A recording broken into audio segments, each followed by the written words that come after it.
Rabiscos mais que especial na data de hoje. Hoje a gente vai recontar a história da Coluna Prestes, que aconteceu entre 1924 a 1927, quando 3 jovens, na década de 80, decidiram refazer os 25 mil quilômetros percorridos pela coluna, liderado aí pelo grande líder Luiz Carlos Prestes. Lembrando que eles saíram do Rio Grande do Sul e percorreram vários estados do Brasil. A gente vai contar essa história. Eles percorreram a pé esses 2 anos, um pouco mais de 2 anos, e eles foram parando nas cidades, levando consciência política, levando também uma resistência ao movimento oligarca no Brasil, na década de 20. E estou muito feliz de estar aqui com um desses jovens, é o único dos 3 que ainda está vivo, que pode contar para a gente, e vai ser muito legal, tenho certeza que todo mundo vai gostar muito. Cláudio, obrigado por estar aqui comigo, estou muito feliz de contar essa sua história. Em off aqui a gente já conversou bastante, eu já fiquei maravilhado com tanta coisa legal que você me contou. Seja bem-vindo ao Rabiscos, dessa vez com vídeo e não só com áudio. Obrigado, viu? Eu que agradeço a oportunidade de novamente estar falando sobre essa viagem excepcional que nós fizemos, percorrendo os caminhos da Coluna Prestes e com uma questão importante. Ainda hoje somos os primeiros e os únicos a refazer integralmente todo o caminho da Coluna Prestes. Porque até então, até onde eu sei, já pesquisei, já estou sempre olhando, vários autores nacionais e estrangeiros que escreveram livros sobre a expedição, que ainda estudam a Coluna Prestes, mas nenhum deles refez integralmente o trajeto. Eles pegavam um pedacinho aqui, outro pedacinho lá, e fechavam o livro nessa condição. O pessoal de casa vai ver o mapa, né? A gente vai colocar lá também, para o pessoal ver esses 25 mil quilômetros, 25.088 quilômetros, dos quais 17.919 foram em asfalto e 7.169 em estrada de terra ou barro. É interessante a gente falar, quero até pedir uma licença aqui para ler uma coisinha, que vocês saíram em julho de 88 e vocês tiveram as bênçãos do Luiz Carlos Prestes, que disse para vocês aqui o que inaugura, né, o livro da Expedição Sagarana, que ele fala aqui: auguro aos compatriotas que vão realizar a expedição através do Brasil,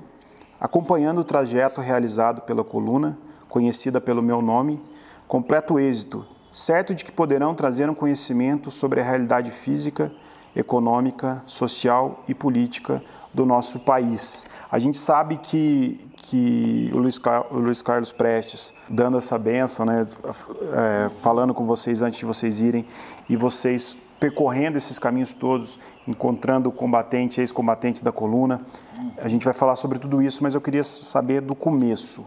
Onde que surgiu essa ideia? Por que vocês 3 jovens, Ronaldo Fioravante, José Alexandre Bernardi e você, Cláudio Faraco, por que vocês decidiram fazer isso? Como que surgiu essa amizade? Como que surgiu essa vontade? A ideia acabou surgindo um ano antes, em 1987. Eu e José Alexandre participamos de uma experiência sobrevivência subterrânea que foi realizada na Bahia, dentro de uma caverna, quando 13 espeleólogos ficaram 21 dias isolados dentro de uma caverna, totalmente isolados do mundo exterior. 21 dias. Eu com o Zé Alexandre participamos, não da equipe interna, mas da equipe externa de apoio. Nós ficamos no apoio. E foi uma aventura também fantástica, porque a gente não ficou assim. Nós ficamos um mês, contando desde o início, que ainda faltavam alguns detalhes para terminar toda aquela complexidade de instalação de coisas dentro da caverna, para que o pessoal lá pudesse ter as suas comodidades, também nas dependências da equipe externa, né? Tudo tinha seus controles, seus equipamentos. Então, partindo desse princípio, e até o final da realização, nós ficamos acampados na boca da caverna, e o pessoal lá dentro, praticamente quase um mês, né? Contando desde a entrada. Vocês foram como equipe de apoio e o pessoal ia ficar dentro da caverna por 21 dias, sem acesso a nada. Assim. E nesses 21 dias, nós da equipe externa, não ficávamos limitados a ficar sentados lá na parte externa, atendendo o telefone deles lá de dentro, né?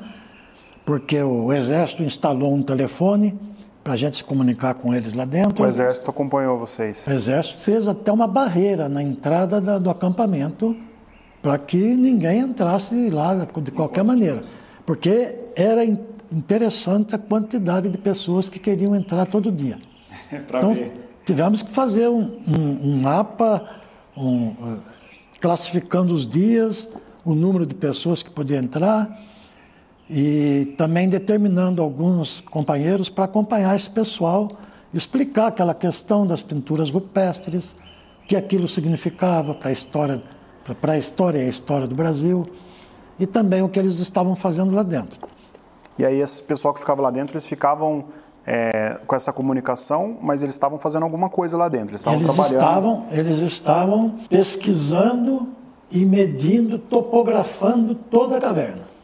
Não tinha esse material, não tinha essa topografia? Ela não tinha sido ainda, essa caverna não tinha ainda passado por essa questão, né? Era um grupo de Belo Horizonte também, junto com o pessoal de Monte Sião e de outras cidades, outros grupos espeleológicos. São vários grupos espeleológicos que se uniram para dar conta dessa questão. E depois de 21 dias, eles terminaram toda a topografia da caverna. Tinha também biólogos lá dentro estudando a fauna da caverna. E a fauna da caverna é uma coisa muito reduzida, minúscula até, mas ela é importantíssima, porque existe vida dentro da caverna. Muita, né? Existe vida. Você não foi lá para dentro? Não, eu fui, mas não nesse período que eles estavam lá. Eu fui num outro período para visitar a caverna, né? E ela, na época, foi considerada a maior caverna do Brasil. Pouco mais de 15 mil metros. Nossa, de desenvolvimento linear. Enorme. Acabaram descobrindo outras cavernas, como agora já existe, por exemplo, a Toca da Boa Vista, no norte da Bahia, que está com mais de 124 quilômetros. Nossa, enorme. Topografados. Enorme. Medidos. Enorme. Caramba. Inteirinho. E foi lá que o Ronaldo e o Zé Alexandre estavam juntos também nessa... Não, o Zé Alexandre, sim. Porque na época, o Zé Alexandre não tinha nenhum contato com caverna, ele não pertencia a isso, mas ele era médico. Ah, tá. Aí ele foi como médico. E como a gente, na nossa equipe, estava indo geólogo, engenheiro, biólogo, tudo quanto é área, mas não tinha nenhum médico. E, no entanto, poderia acontecer um acidente lá dentro, e um médico ajudaria. O médico é sempre bom ter perto, né? Uma picada de cobra na equipe externa, qualquer coisa. Então, e a pessoa fica desorientada, né? 21 dias, sem iluminação. E o relógio biológico deve atrapalhar. Isso, atrapalha demais. Né? Atrapalha demais. Então, aí eu fiz um convite ao Zé Alexandre, se ele queria participar. E ele se interessou, porque ele era um cara muito interessado por essas coisas, de cultura e tudo, apesar de ele nunca ter ido numa caverna, até então. Até então, já começou meio radical já. Mas ele sabia que ia ser importante, porque, né, ele ia ficar ali atento às questões de saúde. Eu estava para ir para a equipe interna, porque eu participei da primeira reunião, a instalação dessa ideia. Quando foi criada essa ideia, que foi feita uma ata, e as pessoas que participaram dessa primeira reunião tinham o privilégio de fazer parte da equipe interna. Então eu estava incluído, mas eu fiquei pensando durante meses e meses se eu conseguiria ficar longe do sol. Eu falei, não é para qualquer um, não. Não fico. Quando ficava um dia nublado, por exemplo, o dia inteirinho, carrancudo, aquela cara de chuva, me dava mal. O meu espírito ia lá para baixo, negativo. Aí, a última hora, falou, não, vou ficar com o pessoal de fora mesmo. Então eu falei, não, vou ficar na equipe de apoio mesmo, que é muito melhor. E foi a melhor coisa que eu fiz. Essa operação é a que você conta no começo do livro, a Operação Tatu? A Operação Tatus 2. Tatus 2. Porque já tinha tido uma anterior, feita uns 30 anos antes, no Vale do Ribeira. Mas lá eles ficaram só 15 dias, no Petar. Ficaram acho que 14 ou 15 dias isolados. Essa outra foi maior. Foi 21 dias. Quebrou o recorde sul-americano de permanência em caverna. Caramba. Na época, né? Hoje, talvez esses recordes já tenham ficado todos tem que ter coragem, hein? Ficar 21 dias na caverna. Não, tem que ter. Mas aí vocês lá na caverna e você com o José Alexandre começaram a falar a respeito da Sagarana. Quando que surge? Quando vocês decidem assim, vamos fazer então um caminho? Considerando tudo que aconteceu, que foi uma experiência muito boa, não houve nenhum problema sério, nada grave. Uma vez, um deles teve um problema de dente, uma dor de dente, que quase por muito pouco ele... Um deles, no interior no interior da caverna. Que estava no interior da caverna, né? Teve uma dor muito forte, nós corremos para a cidade. E não levava dentista. Tinha lá na equipe interna também, tinha um que já estava no último ano de odontologia. Não, de medicina. De medicina. É. Odontologia não tinha ninguém. Não, odontologia não tinha. Mas ele repassou para a gente, para a equipe externa, um determinado remédio, nós corremos na cidade, compramos. O rapaz lá tomou e melhorou, porque senão ele ia ter que sair para tratamento, daí não podia voltar mais. Tá. Porque daí quebrou o isolamento, não dava mais. A experiência era 21 dias isolado 21 mesmo, dias assim. isolado. Tinha até um ponto de encontro, que na verdade não podia ser encontro, que era um lugar que a gente levava comida, quando eles pediam o que estava faltando lá. Entendi. Nós tínhamos tudo lá fora. Lá fora tinha freezer, tinha Vocês não tudo. encontravam, vocês levavam até perto e depois eles pegavam. Levava até aquele ponto e dava um sinal para eles, ó. Tá. Pode buscar que está lá. Daí eles pegavam e retornavam para o interior da caverna. Então foi tudo muito bem orquestrado, funcionou muito bem, deu tudo certo. E nós da equipe externa, como eu estava dizendo, a gente não ficava só no acampamento, mas a gente sempre deixava 2 pessoas no mínimo no acampamento. O pessoal do exército estava ali próximo, ninguém da cidade entraria, né? Era brecado ali logo na entrada. Então a gente tinha uma segurança total.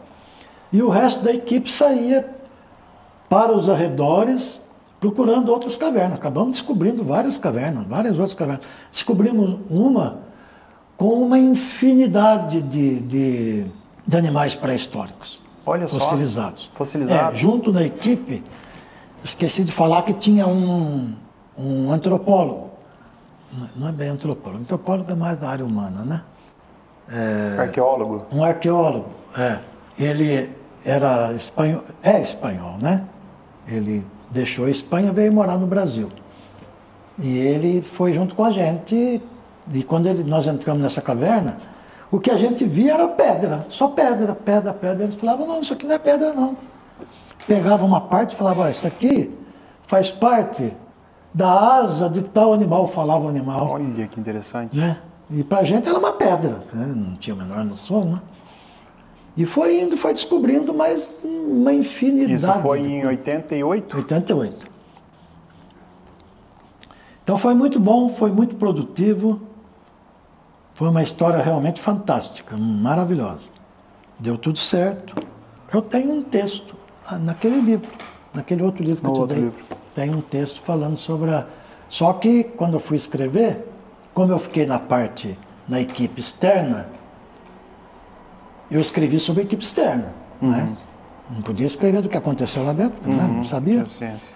E pedi para alguém lá, que foi na equipe interna, para... Ninguém quis escrever.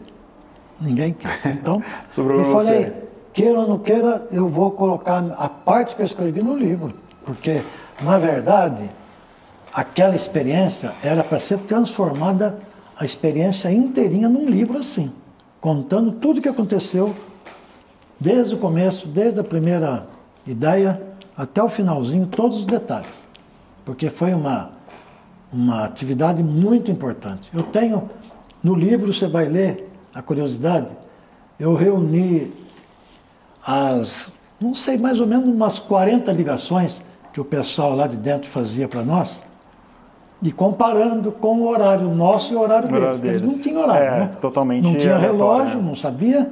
Não tinha luz, né? Muitas vezes eles falavam assim, agora estamos indo para o almoço.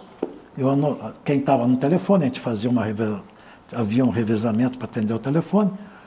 A gente ia atender o telefone, estou indo para o almoço. A gente anotava numa folhinha e era meio-dia. Lá fora era meio-dia. Não, desculpa.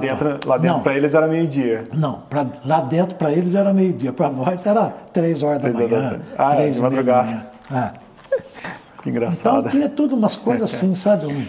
Depois, mais para o final quando já estava quase para terminar os 21 dias, aí começou uma série de pedidos meio malucos, sabe? Um queria um aquário. Um aquário. Para fotografar os peixes cegos, né? Porque lá tem peixe cego, né? Dentro do rio. Porque é rio de caverna, totalmente escuro. Por que o peixe vai ter olho? Não tem. Ele tem barbatanas super sensíveis, né? Para poder captar os alimentos. Mas aí o pessoal já começou a estar mexido psicologicamente, já estava tudo né? Mais doido. O outro queria um balão de gás para medir a altura do teto da caverna. Eu falei, mas meu Deus do céu. Começaram a pedir coisa demais. Eu escrevi umas cartinhas para eles, só que eu não identificava, né? E falava assim, vocês estão doidos. Esperologia com alta tecnologia só nos Estados Unidos, não é aqui no Brasil, no sertão da Bahia. A gente está no sertão da Bahia, vamos lembrar, né? Vamos lembrar que nós estamos no sertão da Bahia. 88 foi um ano intenso para você, então, porque teve esse projeto, né? E depois, esse projeto foi quando? Não, foi 87. 87, foi um ano antes. Um ano antes. Nós estávamos super animados com tudo que tinha se passado, né? Com aquelas novidades, aquelas coisas interessantes. E a gente ficou animado, falou, puxa vida, nós vamos parar por aqui? Não, vamos fazer uma expedição também, vamos bolar uma outra expedição, mas para a gente conhecer o Brasil, mas não é conhecer turisticamente, não é enfiar dinheiro no bolso, mesmo porque a gente não tinha.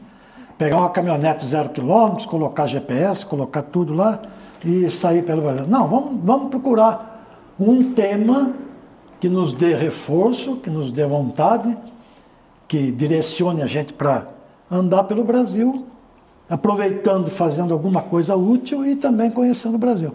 Só que a gente não conseguia. Pensar. Quando nós chegamos na nossa cidade, a gente tem um amigo lá, que depois ele acabou sofrendo um problema cerebral, aí atrapalhou um pouquinho a vida dele. Mas ele era um dos caras que mais lia em Monte Sião. Ele vivia com o livro na mão, era um cara muito culto. E quando nós contamos para ele que a gente estava querendo fazer uma viagem, e não tinha um norte para ir, né? Não podia sair sem nada, tinha que ter um norte, né? Um objetivo. E ele falou para a gente, por que vocês não refazem o roteiro da Coluna Prestes? Nossa, aquilo caiu como uma luva para a gente, né? Quer dizer, vocês eram politizados, tinha isso ou não? Não, a gente já conhecia alguma coisa da Coluna Prestes, mas não em profundidade. Tá. Conhecia o que os livros de história contavam. Nenhum livro de história tinha isso. Então, o Zé Alexandre, na época, como médico, ele estava trabalhando num pronto atendimento em Campinas. Então, nos momentos de folga dele, ele ia para os como é que chama aqueles lugares que vende livro antigo? Sebos. Para os sebos, Foi revirando tudo quanto era sebo, achou praticamente toda a historiografia da Coluna Prestes. Comprou todos os livros, trouxe para a gente foi lendo, passando para o outro, um passando para o outro. E aí a gente ficou sabendo muito mais coisas, né? Ficou sabendo realmente quantos mil quilômetros eles tinham ido, para onde eles tinham ido, as cidades que eles passaram, os estados. E daí que surgiu aquele mapa com o trajeto. Cláudio, aí você e o Zé Alexandre, então, tiveram esse insight, junto com essa dica desse rapaz. E o Ronaldo? Então, aí nós estávamos em 2. Aí o Zé Alexandre também tinha alguma experiência já de coisa de psicologia, essas coisas aí. Ele era médico nessa área também, sabe? E aí ele falou assim, olha, 2 é muito pouco. 5 ou 6 não dá. É muito. É muito. Vai sair briga lá à vontade. Ele falou, se aparecer mais um, aí surgiu o Ronaldo, que nessa época estava em Campinas, trabalhando num banco, ele trabalhava com ações, sei lá, no banco, e quando nós contamos para ele, ele falou, no ato. Ele falou, estou querendo sair mesmo. Foi para Campinas, pediu demissão e se juntou a nós. E para vocês saírem, percorrer 25 mil quilômetros, vocês precisariam abandonar emprego ou ter um patrocínio bancando vocês. Nós tínhamos o patrocínio, conseguimos o patrocínio. Vocês conseguiram o patrocínio? O Café Monte Sião. Uma empresa de café. Você deu o carro também, não? Não. O carro foi mais difícil. Eu achava que ia ser o mais fácil, porque no ano anterior nós conseguimos, naquela Na ida para a Bahia? Naquela negócio de cavernas, nós conseguimos 2 caminhonetes da General Motors e uma Caravan, para que a gente pudesse movimentar todo o pessoal para lá. Dessa vez a gente ia precisar de apenas um carro. Ou um carro ou uma caminhonete só. Que aguentasse fazer os 3 pessoas, que aguentasse os 25 quilômetros. E outra coisa, que seria bom se fosse diesel, né? Porque a gasolina não custa lembrar, né? Que está igual hoje, né? Época do Sarney, na época, né? O Sarney e esse outro aí podia dar a mão os dois e, ó, ir para uma ilha do Pacífico e ficar lá. Concordo. Não muito tempo também, porque vai estragar a ilha. Estragar a ilha. Então, nós fomos para lá, nessa época eu já tinha feito um mapa. Mas aí vocês foram na General Motors, tudo atrás de patrocínio. Eu tinha feito um mapa mais ou menos igual aquele, só que pegando o país todinho com o nosso trajeto. Não era loucura, né, Cláudio? Vocês não estavam fazendo loucura. Não. Vocês estavam com uma coisa ciente, programada, projetada. Não era pegar o carro e sair, né? Não. Vocês queriam ver a cidade de fato com... Queria entrevistar o que nós encontrássemos de pessoas que lutaram ou a favor ou contra a Coluna Prestes, né? E conseguimos vários, né? Temos vários que nós conseguimos, tem tudo gravado na fita cassete. E também a nossa condição era, quando terminasse a viagem, escrever um livro. Como os 2 morreram antes de mim, acabei escrevendo sozinho. E vocês chegavam e apresentaram esse projeto para a General Motors? Falamos tudo. Só que quando eles viam lá o nome, Expedição Sagarana, nas trilhas da Coluna Prestes, pronto, acabou tudo. Esses comunistas. Falava Coluna Prestes, daí vinha com aquela conversa que, né, o cara não lê, não sabe, não procura saber e fica falando bobagem. Ah, o Prestes é comunista, porque não sei o quê, né? Aí eu falei para ele... Não queria vincular a marca... mas eu falei para ele, o senhor sabia que durante a Coluna Prestes ele não conhecia nada, absolutamente nada, da ideologia comunista? Ele foi na década de 30 já, depois, né? Depois que terminou. Depois lá na Argentina, em Buenos Aires, ele estava lá. Recebeu a visita de um amigo, o Guild, que era do Partido Comunista, e ele levou para ele os livros da ideologia comunista. Daí sim, daí ele se transformou realmente num comunista, né? Mas e aí? Aí com o não que vocês tiveram da General Motors, vocês precisavam de um carro bom. Precisavam de um carro bom. E na época também, nós fomos na Rádio Eldorado, a Rádio FM, que na época era super, tinha uma audiência fantástica, né? E o cara da rádio, até não me lembro o nome dele, acho que eu tenho no livro, acho que tem anotado. O cara da rádio ficou muito interessado com a nossa viagem e fazia apelos direto na rádio, né, para qualquer empresa que de repente resolvesse patrocinar ou emprestar um carro, qualquer coisa assim. Mas foi direto. E depois também a gente tinha um amigo em São Paulo da área de espeleologia, um cara muito competente, muito da área, conhecedor profundo da área do meio ambiente, o Cleiton Ferreira Lino, que eu levei um projeto da expedição para ele. Ele ficou tão entusiasmado que ele tinha muito contato com... Na época, o problema é nome, né? Tem tantos nomes que me desculpem, não dá para lembrar de todos. Ele é o filho do dono do jornal do Estado de São Paulo, que tinha o Jornal da Tarde, que era o chefe lá do Jornal da Tarde. Ele levou o projeto da viagem para o cara leu, ficou doido, falou, não, chama os 2 aqui, que nós vamos patrocinar a viagem deles.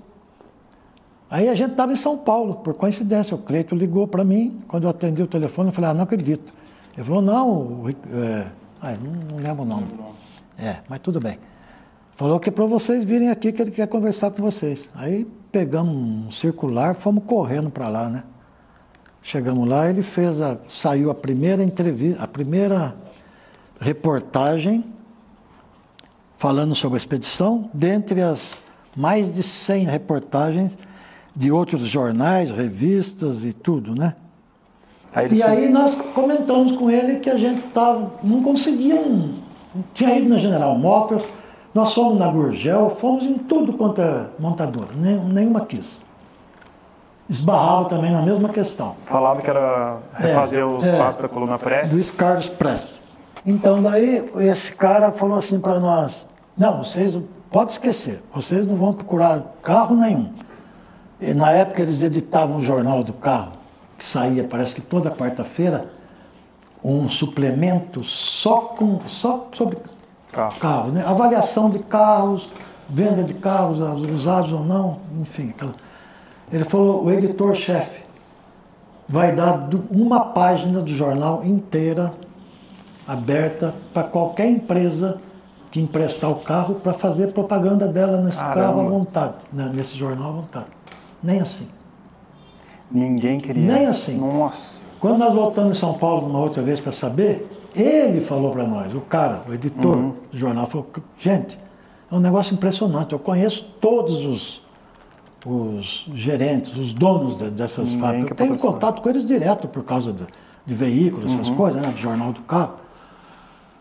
Eu ligava para eles e falava assim, ô fulano, aqui é o tal do jornal do carro, ô, como é que tá, tudo bem? Aí eu tenho uma expedição para vocês patrocinarem. É só emprestar um veículo, eles estão precisando de uma caminhonete, assim, assim, assado. Ah, é? Que expedição que é? É a Expedição Sagarana, eles vão rodar 25 mil quilômetros no Brasil inteirinho. O cara falou, puxa, isso é muito bom. Mas o nome, Expedição Sagarana, nas trilhas da Coluna Prestes, o cara falava, Coluna Prestes, pronto, acabou. Não ia. Daí foi que voltamos para Montição chateados, né? Não vai sair esse carro. O que nós vamos fazer? Vamos fazer a pé? Vamos fazer a pé. Ué, eles fizeram, por que nós não podemos fazer? Vamos fazer a pé. Aí começamos a caminhar todo dia, com mochila nas costas, mais ou menos com o peso que a gente ia levar. Vamos caminhar, e todo dia caminhando. E, bom, daí um dia eu em conversa com o filho do dono da porcelana, que eu lembrava que ele tinha, quer dizer, não era dele, mas era como se fosse dele, ele cuidava.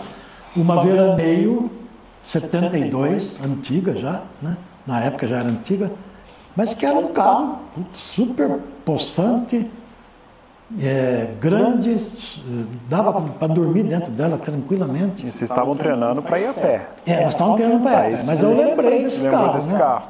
Bom, falei, antes de ir de carro do que ir a pé, né? Porque a pé ia ser um ano, 2 anos de caminhada, né? Então aí eu fui lá conversar com o filho dele. O filho dele é Carlito. Falei, Carlito, e a Veraneio? Onde que está? Ah, a Veraneio está encostada lá, Claudio, está tudo arrebentada. Está sem roda, está sem isso, sem aquilo. Eu falei, não posso dar uma olhada lá? Eu falei, ela aguenta uma viagem de 25 mil quilômetros, não aguenta? Mas aguenta até de 100 mil quilômetros, se vocês quiserem fazer, pode ir. Aí eu fui lá olhar, nossa, estava uma tragédia. Cocô de galinha, rebocada de cocô de galinha, tudo arrebentado. Aí chegou o Toninho, dono da porcelana.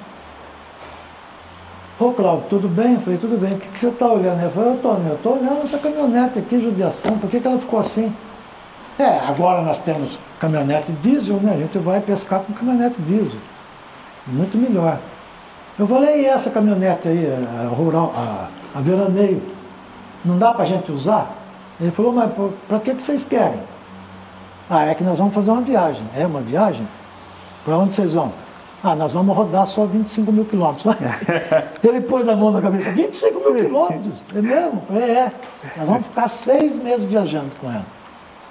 Na hora ele chamou o mecânico dele lá, falou para ele, pode levar essa caminhonete aqui, desmonta ela inteirinha, tudo que tiver com meia vida ou mais, coloca novo.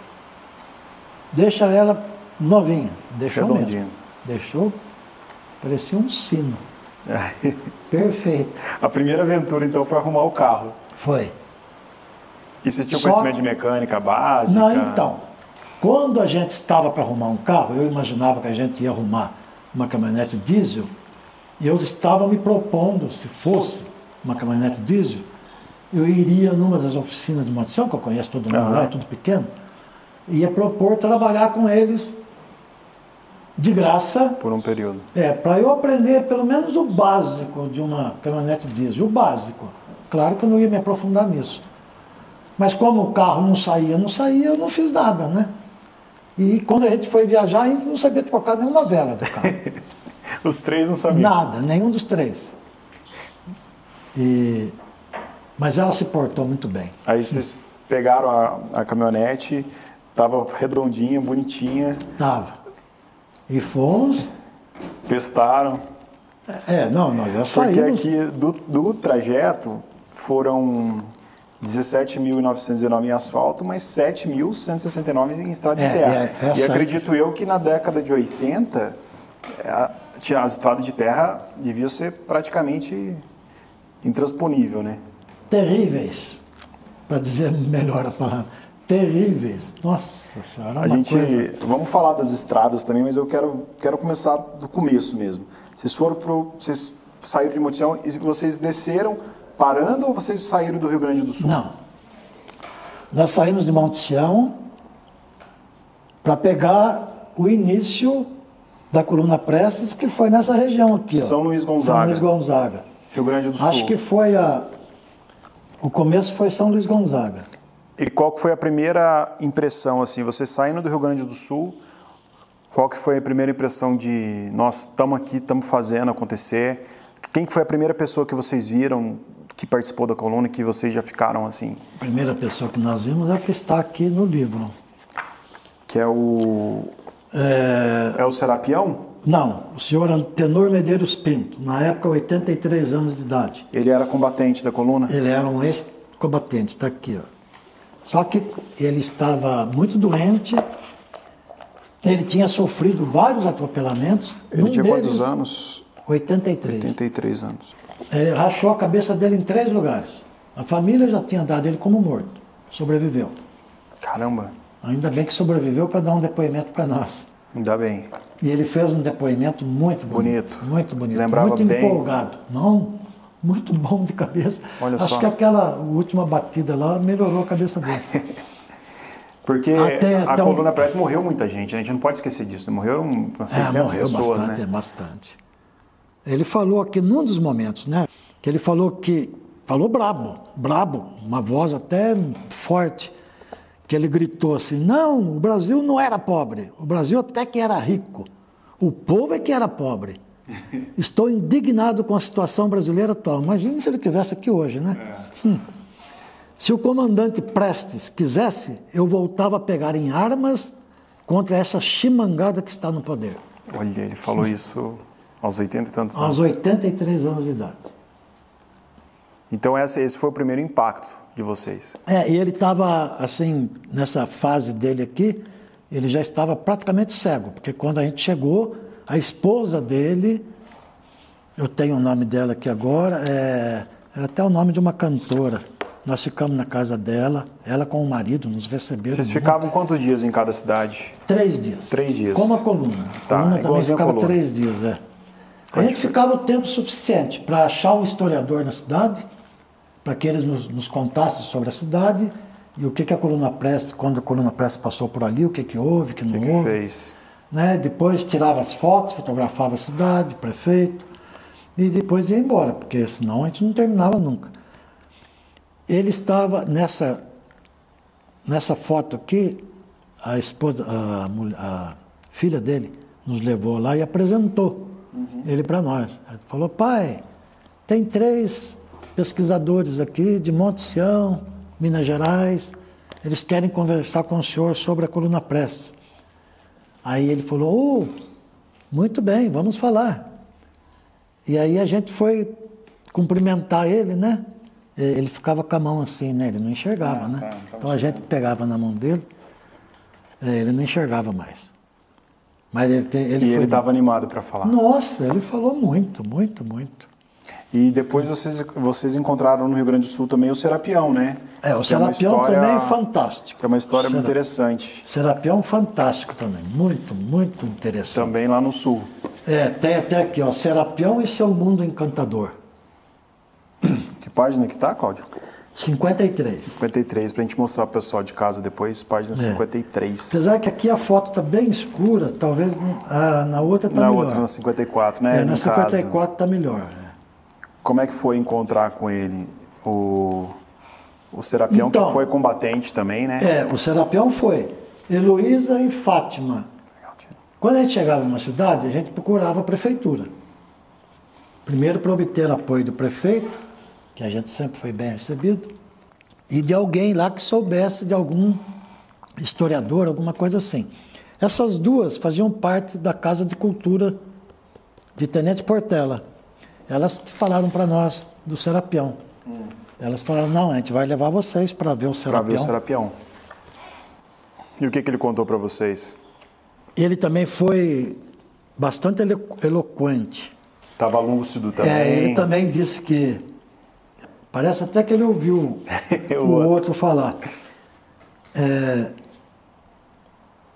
Aqui, ó. Eu vou ler um pedacinho, pode? Pode, claro. No outro dia, Heloísa e Fátima levaram-nos até a casa do senhor João Martins Fiuza, no povoadinho de Coronel Bicaco. Seu João, mais conhecido como Serapião, 92 anos, ainda lúcido, muito forte, alegre e proseador.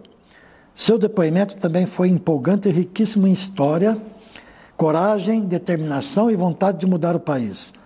Serapião, que lutou junto com a Coluna Prestes, disse que queria muito participar de outra revolução, justificando indignadamente, quase aos berros, que o Brasil hoje está muito mais pobre e corrupto do que antes. Emocionado, Serapião também nos relatou sua curta, mas intensa participação na coluna. Me perdi em uma potreada, entre parênteses, pequenos grupos de combatentes que marchavam à frente do destacamento para reconhecer o terreno e as posições inimigas. E não localizei o destacamento a que pertencia. Consegui atravessar o rio Paraguai agarrado a um tronco de árvore, porque não sabia nadar, e me exilei no Paraguai. No país vizinho, Serapião encontrou abrigo junto aos índios Guarani, teve filhos com uma índia e aprendeu sua ciência médica natural, principalmente sobre a utilização de plantas medicinais.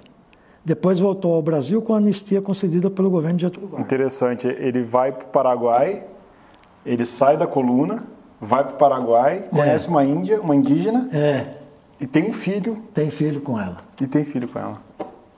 Que história bonita, né? Ele falou muito. Vocês foram para o Paraguai também? Fomos, passamos, entramos. Vocês saíram do Rio Grande do Sul e foram para o Paraguai ou não? Não, nós fomos lá na divisa do Paraná com o Rio Grande, com o Paraguai. Com o Paraguai, tá. Entramos, fomos até a região do... A Tríplice. Não, até a região onde se deu a última batalha da Guerra do Paraguai. Tá. Nós fomos que até lá. Cerro Corá? Cerro Corá, isso. Hoje é um parque nacional. E para a Argentina vocês foram também? Fomos também. Então vocês pegaram Argentina, Paraguai e Bolívia, né? Além do Brasil. Isso. A gente vai chegando lá. Na Argentina vocês foram para Puerto Iguaçu. Porto Iguaçu, que era uma área de livre comércio. Lá nós compramos mais alguns ingredientes para a nossa gravação. Lá na Argentina vocês também encontraram ex-combatentes? Encontraram pessoa que lembrava da coluna, não? Na Argentina, não. As pessoas não lembravam da coluna lá? Não, pelo menos que eu me lembro, não. E quando vocês estavam na região sul ali, vocês, né, o Serapião foi uma figura, né, curiosíssima. Foi. E vocês saíram, foram para Santa Catarina, Paraná.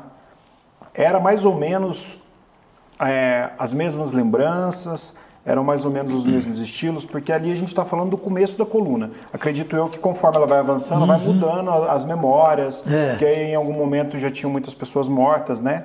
E foi isso? Foi dessa forma, Santa Catarina, Paraná, vocês foram tendo esses encontros semelhantes? Como que foram essas Paraná, histórias? Acho que essa aqui é ainda no Rio Grande do Sul. Nós fomos visitar um cartório onde os revoltosos passaram, né? O pessoal da coluna. E como eles tinham um advogado que era o secretário da coluna, ele ia lá no cartório ver os livros. Eram livros de impostos, tudo em cima do povo mais pobre. Olha tudo, só. Cobrados pelo governo federal ou pelos puxa-saco do governo. E que não tinha nada de que comprovasse que aquele pessoal tinha essa dívida. Esse advogado que estava na coluna, ele ia fazer uma auditoria. Ele foi fazer uma auditoria e constatou que realmente não tinha nada. Daí ele chamava o chefe lá da turma, lá, eles iam lá, rasgavam todo o livro. Picavam o livro. Aqui tem um livro rasgado que o Zé Alexandre está olhando. Vocês param Ronaldo. Vocês param numa cidade chamada Descanso, em Santa Catarina. A Descanso foi interessante. Agora tem uma na Bahia. O autor do livro, ele era uma pessoa realmente excepcional. Porque apesar de eles estarem diariamente em combate com as forças do governo, quer dizer, numa situação de extremo perigo, né? Até de vida. Ele era uma pessoa tão especial, de uma alma tão sensível, que ele conseguia separar, deixar a guerra de lado e prestar atenção na natureza. No resto. Então ele fala muito da natureza no livro dele inteirinho, muito. Da beleza das montanhas. Diz que chegaram uma vez num lugar na Bahia que era uma área inteiramente coberta de árvores frutíferas. E que os gaúchos ficaram admirados, porque eles nunca, lá, acho que no Rio Grande do Sul, pelo menos que ele falou, não sei, eles não conheciam a manga, a fruta. Uhum. E eles ficaram doidos por causa da manga, né?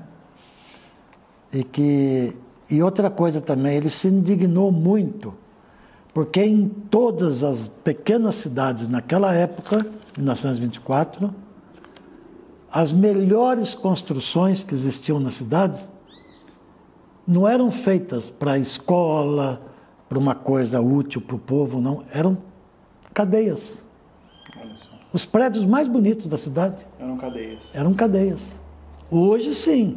Né? Agora já não são mais. Esse livro que você está falando é um integrante da coluna que fez essa espécie de diário. Era o secretário da coluna. Ele era o único bacharel que tinha na coluna. E vocês com esse... Lourenço Moreira Lima. E com esse livro vocês liam... onde vocês passavam, vocês liam esse dia. E quando vocês passaram por Descanso, que é uma cidadezinha pequena, né? Em Santa Catarina. Vocês já... Porque Santa Catarina, na verdade, foram duas cidades, né? Campo Alto e Descanso, né? Porque ali também o estado é menor, né? Que logo depois vocês subiram para o Paraná. E todas as cidades tinham nesse livro dele, nesse diário dele, tinha referência. Tinha. Eu estou querendo ver um lugar que ele fala que ele ficou indignado porque não era só na Bahia, mas na maioria das cidades que eles passavam, até existiam escolas, mas as mulheres não tinham direito de estudar. Olha o absurdo. Olha só. Se é possível um negócio desse. E até porque eu lembro que a coluna Prestes, uma das bandeiras era a obrigatoriedade do ensino primário, né? Eles queriam melhoria no estudo. E direito das mulheres estudarem. A reforma do sistema educacional completo. Direito para as mulheres estudarem, porque qual é o problema? Ele ficou indignado, esse Lourenço. Nossa, mas ele ficou brabo. Tem até no livro, quando ele fala disso. Era um absurdo. Aí vocês subindo pelo sul, aquilo que eu falei, né? Mais ou menos a mesma ideia, né? Porque começo da coluna, o pessoal ainda muito empolgado, né? 1.700, 1.600 jovens praticamente saindo, né? Atrás do Brasil verdadeiro, né? Do Brasil raiz, né? Profundo. E tinha as vivandeiras também, né? As vivandeiras eram mais de 80 mulheres que acompanhavam os homens. Ou eram namoradas, ou eram mulheres, ou eram simplesmente namoradas, ou eram amantes, vai saber, né? Tinha de todo tipo.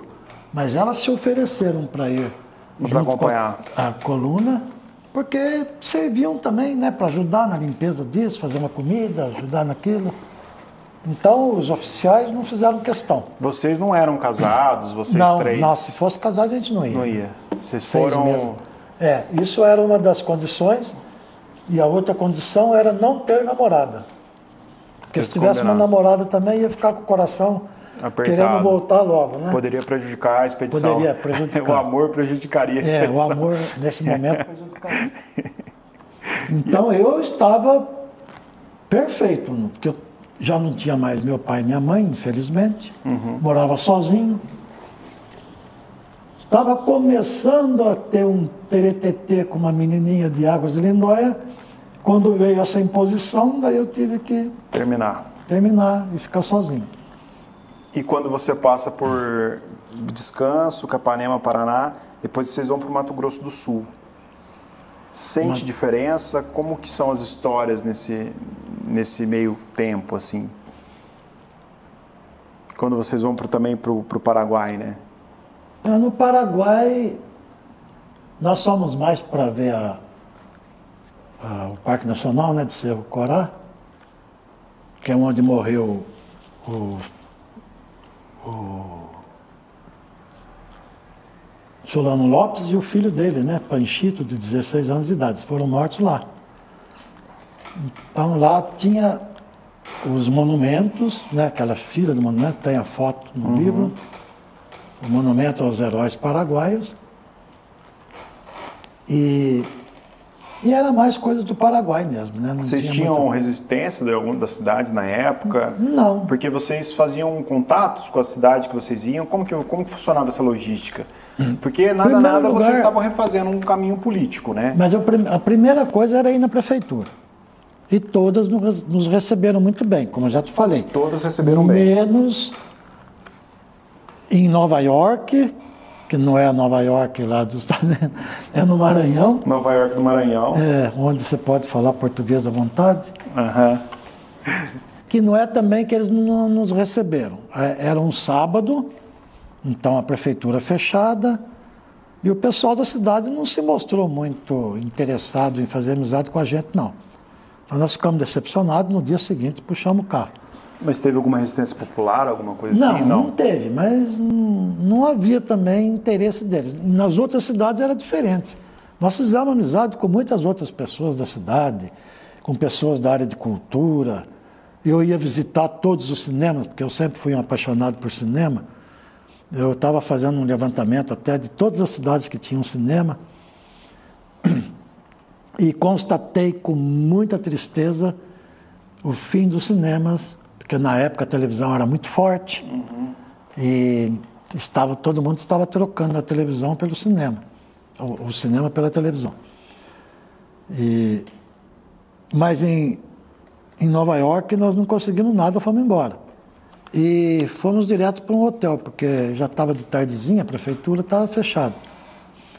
Fomos para um hotel, ficamos lá. Daí o Ronaldo saiu, o Zé Alexandre foi na prefeitura, também não conseguiu achar o prefeito, e o Ronaldo saiu também e encontrou com um político lá, não sei que político é, tem o nome dele no livro, não vou lembrar agora, que convidou a gente para ficar no hotel deles, no hotel dele, de graça. Eu falei, bom, de graça, né? Nossa, vamos, né? É claro que vamos. Aí nós fomos para o hotel dele, ficamos lá, muito bem instalado, muito bom hotel. E quando nós chegamos, estava tendo comício nessa cidade do Piauí. Estava tendo comício. E nós ficamos lá, ouvindo, né, as papagaiadas de um lado e de outro, né? Aquela papagaiada de sempre, né? Eu prometo isso, eu prometo aquilo, eu prometo, mas promete e não muda o lugar, mas a política não muda. Não muda. E daí começaram a chamar o outro de comunista. Vocês são comunistas, não sei nada. E alguém deve ter visto lá a nossa placa, né? Coluna Prestes e tal. E daí no dia seguinte nós fomos no prefeito para ver se ele podia conceder um pouquinho de gasolina para a gente. E ele mandou falar que não ia receber a gente. Aí fomos procurar a secretária da Cultura, que por sinal, evidente, no Brasil inteiro, que era esposa do prefeito. Também não quis nos receber. Não quis também. Aí falou, vamos embora, né? Não vamos receber esses comunistas, não. Aí seguimos o caminho, fomos para outro lugar. E esse tipo de perseguição que a coluna, claro, né? coluna recebeu, né? Porque você não consegue contar a história da República Brasileira sem falar de Luiz Carlos Prestes mesmo. Sim. A República Velha, né? A Vargas, as Constituintes, né? As Constituições, depois a República Nova, que ele pega ainda o começo dela, né? E politicamente, todas essas cidades, elas tinham uma lembrança... foi importante porque ele já tinha 60 anos quase. Tinha. Mas uma lembrança... Sempre tinha um historiador ou um grupo de pessoas... Da de Santa Catarina, que eu acho que vocês acharam que nem era... Que estava errado no mapa, né? Descanso, né? Como é que foi essa história? Vamos passar direto aqui que não vai ter nada nessa cidade, porque eu não tinha visto nada no livro do Lourenço Moreira Lima. Não tinha nada nesse diário dele. Aí quando nós entramos na cidade, já vimos lá, terminal rodoviário Coluna Prestes. Nossa Senhora. É aqui. Corremos para a prefeitura. Fomos muito bem recebidos. E Descanso tem um lugar, uma questão que é interessantíssima. Nós chegamos lá, o prefeito não estava, mas o secretário nos recebeu muito bem. Mandou trazer suco e tal, depois indicou o hotel para a gente, nós fomos para o hotel. De lá, no hotel, nós nos instalamos lá e fomos sair para a cidade, conhecer um lugar ou outro. Fomos na rádio, né, falar da nossa viagem. O cara da rádio nos recebeu muito bem. E ele perguntou para a gente se a gente tinha falado com o prefeito. Nós falamos, não, nós fomos na prefeitura, mas o prefeito não estava. Ele falou assim, então vocês não deixem de conhecê-lo, porque ele é um cara espetacular. E nós constatamos o seguinte, coisa impressionante. Até mesmo os inimigos políticos dele falavam bem dele. Olha só. Até os inimigos que eram de outro partido. Nessa cidade de Descanso. De Descanso. Era um italianão. Tem o nome dele no livro. É impossível guardar o nome de todo mundo. Não tem como, né? Então, nós fizemos o nosso trabalho, né, durante 3 dias, fotografando, entrevistando pessoas. Aí, no final do 3º dia, nós fomos na prefeitura. Aí o prefeito estava lá. Nossa, fez a gente entrar lá na sala dele, fez questão e um sorriso, nossa senhora, muito, muito receptivo. Só ficou contrariado quando nós falamos que estávamos indo embora. Ele falou, não senhor, falou, de jeito nenhum, de jeito nenhum, fiquem aqui. Quanto tempo vocês quiserem, 1 mês, 2 meses, 3 meses. Nós temos que fazer tem um projeto o nosso aqui. Trabalho, nós temos que ir em muitos lugares, não dá. Gostaríamos de ficar, sim, muito, porque fomos muito bem tratados. Eles colocaram... teve um outro lance também que... Deixa eu ver, foi em... parece que foi em Descanso, por aí. Que a gente foi, o secretário colocou a gente no hotel, era um hotel bem simples, mas para nós era luxo. Né? Quem está acostumado a dormir dentro de caverna, qualquer coisa é luxo. Só que o quarto era muito pequeno e era exatamente o quarto virado para o sol. Ali não tinha quem aguentasse.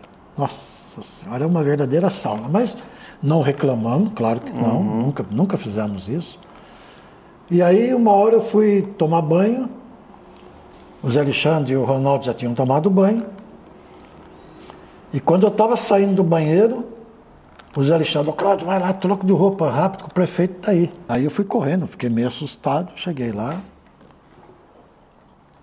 troquei de roupa, voltei e o prefeito estava lá, né? Aí eu sentei, pois não, senhor prefeito, o que é? Eu estou muito bravo com o meu secretário. Não era para colocar vocês nesse hotel, era para colocar vocês num lugar melhor, porque vocês estão fazendo um trabalho muito bonito, são muito valentes de enfrentar uma viagem dessa pelo país inteiro, então vocês teve... Não, senhor prefeito, aqui está bom demais, nós estamos acostumados, não tem problema nenhum, de jeito nenhum. Nós vamos agora, vocês já tomaram um banho, vocês estão convidados a ir comigo jantar numa churrascaria e depois vocês vão para outro hotel.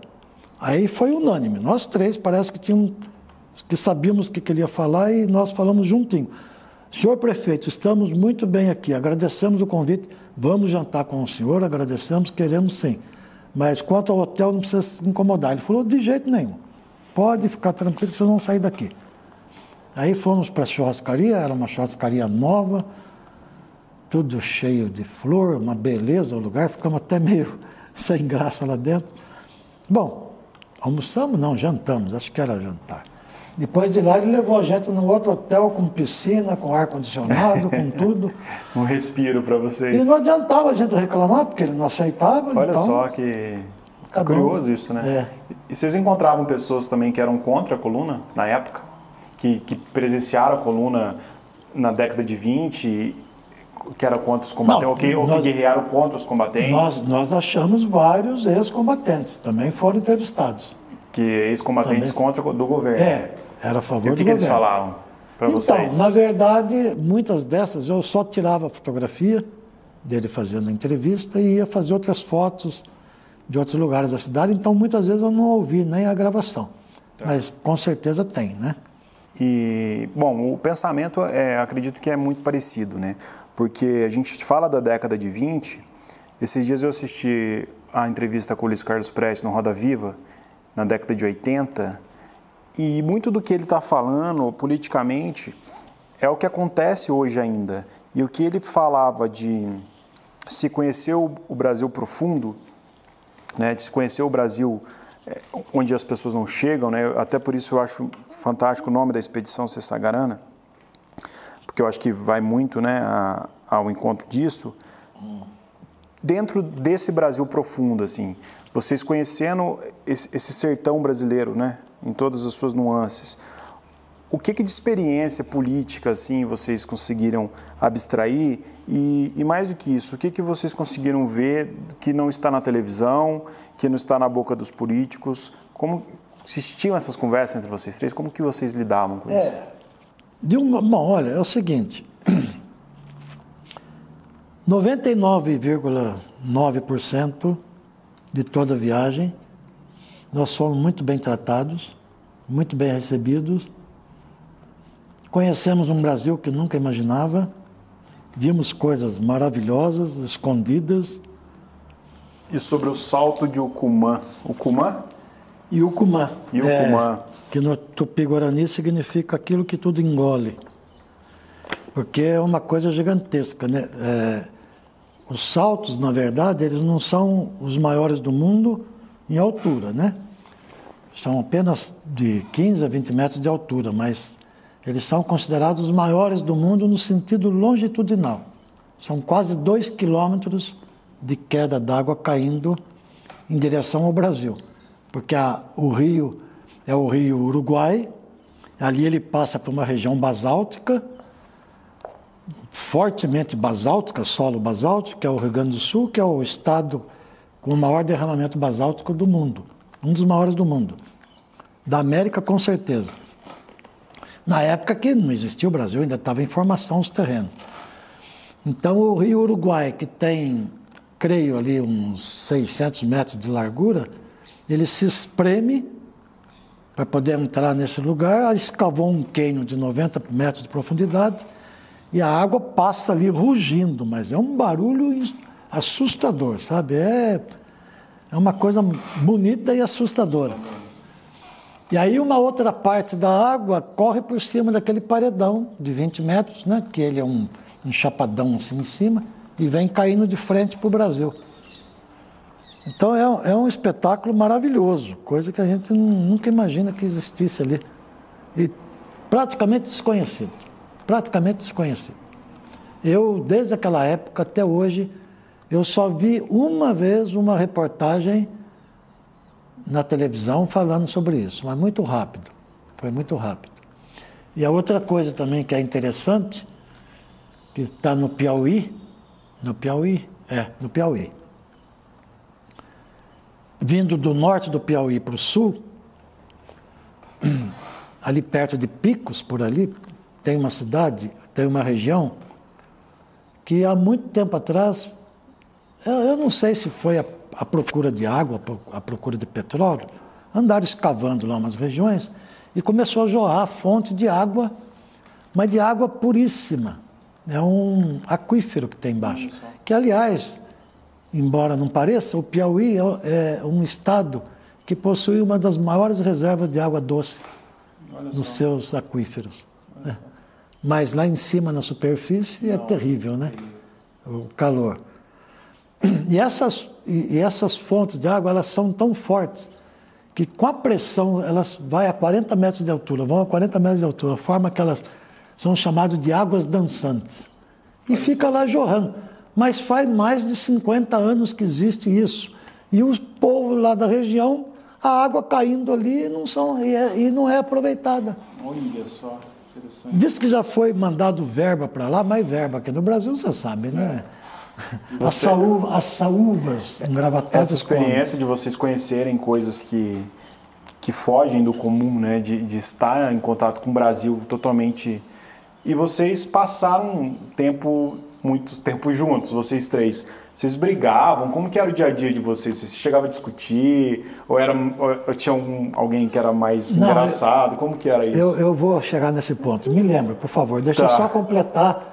Dá licença um minutinho, só para eu acompanhar aqui, fica mais fácil. No Piauí, aqui perto entre Picos, Canto do Buriti, tem esse lugar que eu vi há pouco tempo na televisão, continua jorrando água. Lindo. Aqui dentro tem a descrição de quanto se perde de água por dia. Água potável, perfeita para tudo, mas não é aproveitada. Então, esse é mais um dos grandes problemas do nosso país, né? A falta de interesse. O Piauí também tem... o Canto do Buriti, eu tinha uma vontade enorme de conhecer essa cidade, que eu acho tão bonito esse nome, Canto do Buriti. É bonito mesmo. Poético, né? Canto não é porque ele estava num cantinho, mas canto porque quando dá o vento, a folhagem do Buriti, né? Balança e parece que está cantando, Então eu achei muito bonito esse nome. Poético, a cidade, né? É bonitinha, é pequenininha, bem simples, mas uma belezinha. Gostei muito de lá. Voltando aqui um pouquinho, me perdoem a questão do descanso.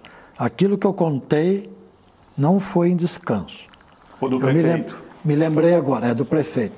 Foi em Porto Nacional. Porto Nacional, Tocantins? Tocantins.